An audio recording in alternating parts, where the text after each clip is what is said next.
Hello and welcome back to a new video. In this video I'll show you how to download and install a Google Pay app. For that you need to open your app store and tap on your search button, and again tap on it to open your app. To open your keyboard, there you need to type GOOGLE space PAY and then tap on search button. And I guess it's not available in my region.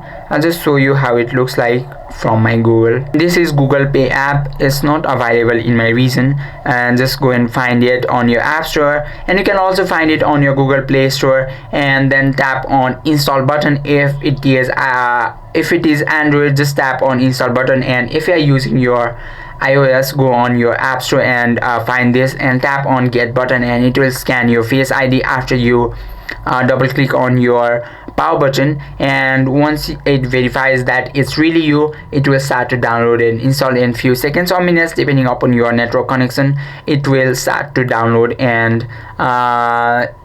and you will see open button. That means it is downloaded and ready to use. I'll just show you how. This is the open button I was talking about. Just tap on this open button, and just tap on your open button and your Google Pay will be opened. I hope this video helped you out. If you have any questions or queries, just let us know in the comment section. Thank you for watching.